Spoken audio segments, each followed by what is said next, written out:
날마다 살아나는 큐티 김양재 목사입니다.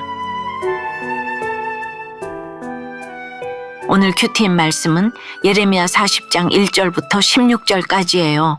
하나님 아버지, 내 욕심이 아닌 주님의 뜻을 따라 머물 자리를 선택하며 무너진 땅에서도 다시 말씀을 심길 원합니다. 말씀에 주시옵소서. 듣겠습니다. 다시 말씀이 심기려면 첫째, 하나님의 뜻을 따라 남을 수 있어야 합니다. 오늘부터 다시 예레미야 후반부 묵상이 시작됩니다. 오늘 1절을 보니 예레미야도 사슬에 결박되어 바벨론 포로들과 함께 잡혀갔다가 풀려났다고 하지요. 백성의 눈에는 예레미야도 결국 잡혀가는 한 사람에 불과해 보였겠지요. 그러나 라마에서 풀려났어요. 사명을 위해 잠시 묶임을 허락하신 하나님이 정하신 때에 정확히 풀어주신 것이죠. 이에 사령관 느부사라단이 예레미야를 불러 말합니다. 3절에 여호와께서 그가 말씀하신 대로 행하셨으니 라고 해요. 이 말은 예레미야 1장부터 39장까지의 예언 전체가 성취되었다는 선언이에요. 하나님을 믿는 유다는 예언을 무시했는데 안 믿는 바벨론 장군이 이 예언을 알아본 거예요. 계속해서 이는 너희가 여호와께 범죄하고 그의 목소리에 순종하지 아니하였으므로 라고 해요.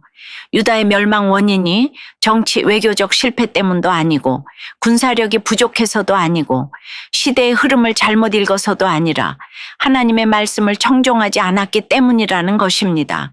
그리고 4절에 보라, 내가 오늘 네 손에 사슬을 풀어 너를 풀어주노니 라고 합니다.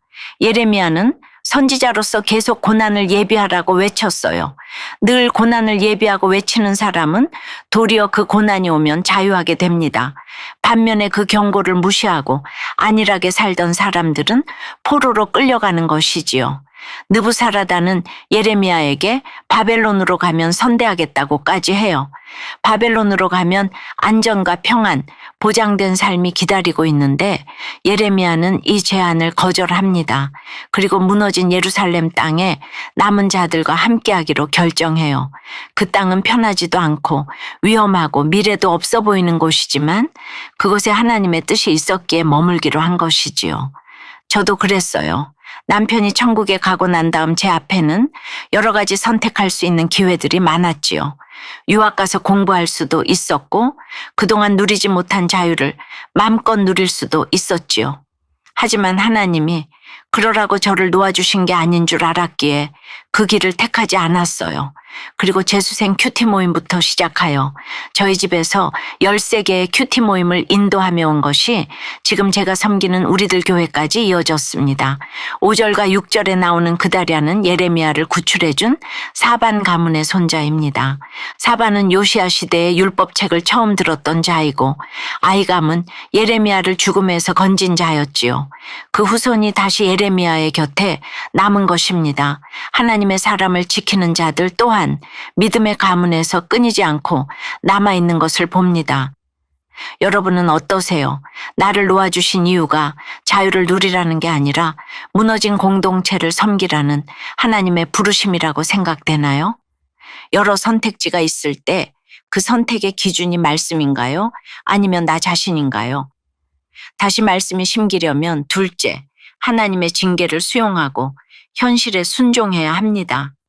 7절에 들에 있는 지휘관들은 바벨론 침공 시 도망쳐 숨어있던 유다 군대의 잔당들이지요.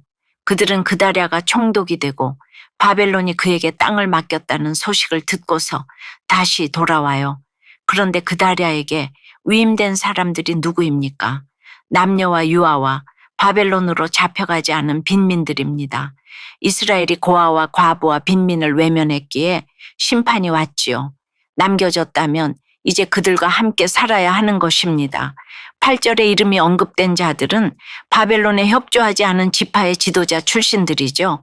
그들은 스스로 살아남아 각자 은신처에 있었지만 이제 총독 그다랴 앞에 나옵니다.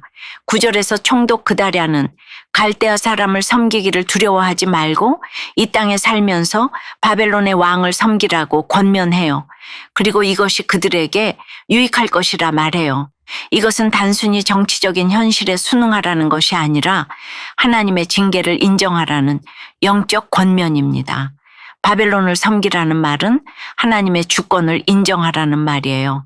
바벨론 같은 남편, 아내, 자녀, 직장 상사를 섬기는 것은 내가 주인이 아니라 하나님이 주인 되신다는 신앙 고백입니다.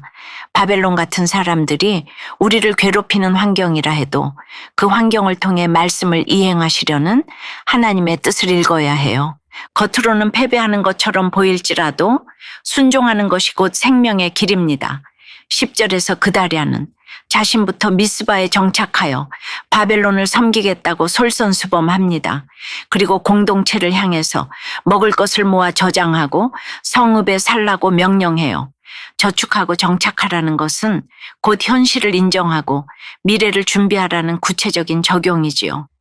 바벨론을 섬기며 오래 살 것처럼 근면하게 살라는 명령입니다. 고난을 이겨내는 것이 믿음의 전부가 아닙니다.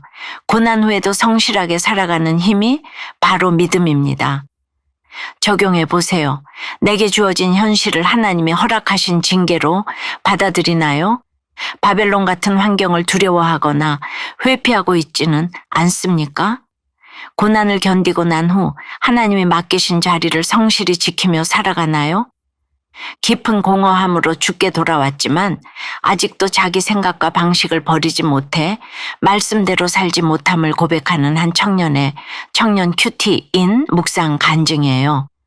저는 유교적 가치관이 강한 가정에서 막내로 태어나 인정받는 것에 목말랐어요. 세상에서 성공하여 인정받는 것이 제 목표가 되어 오직 효율만 따지게 되었지요. 그러다 보니 교회는 제 시간을 뺏는 불편한 곳이 되었고 공동체 지체들은 세상살이에 별 도움이 되지 않는 조언만 하는 사람들로 여겨졌어요. 저는 결국 어머니의 만류에도 교회를 떠났고 술, 담배, 음란을 즐기며 세상 사람들과 어울렸어요. 또 학벌과 스펙을 쌓고자 밤낮 없이 공부해 결국 상위권 대학으로의 편입도 성공했죠. 점점 교만해져 하나님의 음성에 귀 기울이지 않게 된 저에게 하나님은 결국 말씀하신 대로 끝없는 공허함이라는 재난을 허락하셨어요. 인정만을 갈구했지만 더는 어떤 인정에도 욕구가 채워지지 않자 그제야 교회와 공동체가 떠올라 돌아오게 되었어요. 바닥이 보이지 않을 만큼 깊었던 저의 공허함은 공동체 지체들의 따뜻한 위로와 권면을 통해 평안으로 채워졌습니다. 그럼에도 되었다 함이 없는 죄인이기에 제 안에는 여전히 말씀대로 사라지지 않는 교만한 모습이 있어요. 공동체의 권면과 경고를 들으면서도 자기 방식대로 행동하려 하지요. 약하고 악하여 반복해서 죄를 짓는 이스라엘 백성과 같은 저를 끝까지 붙들고 가시는 하나님께 감사드려요. 이제는 6절의 예레미야처럼 하나님의 뜻에 따라 유다에 남아 이 땅의 동족들과 살 것을 결단할 수 있는 제가 되기를 소망해요. 저의 적용은 공동체의 권면을 하나님의 말씀으로 듣고 순종하고자 노력하겠습니다. 인정받지 못할까봐 두려워하는 연약한 모습도 청년부 소그룹 지체들에게 나누겠습니다입니다. 11절부터 16절까지를 보니 유다 땅에 다시 정착하고 회복되는 듯 보였지만 결국 믿지 않음과 분별 없는 선함 때문에 또다시 공동체가 위기에 빠지는 장면이 나와요. 총독 그다랴는 사람을 쉽게 믿고 암살 경고를 무시했어요. 그 결과는 치명적이었습니다. 분별 없는 선함은 오히려 공동체를 무너뜨립니다. 우리도 신앙생활을 하다 보면 사람 좋다는 말을 듣고 싶고 의심 없이 행동하고 싶지요. 그러나 그 마음 안에 말씀이 없고 공동체의 경고가 무시된다면 그것은 믿음이 아니라 인본주의적 선함일 뿐입니다. 사랑하는 여러분, 말씀이 없으면 아무리 선해도 위험합니다. 그러나 말씀이 있으면 아무리 고단한 현실도 견딜 수 있습니다. 오늘도 말씀으로 분별하고 말씀으로 선택하는 하루를 보내시길 주님의 이름으로 축원합니다. 기도드립니다.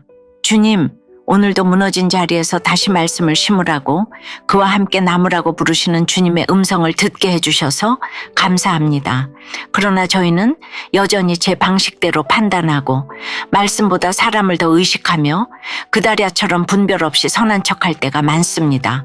말씀 없이 결정하는 죄에서 저희를 건져주시길 간구합니다.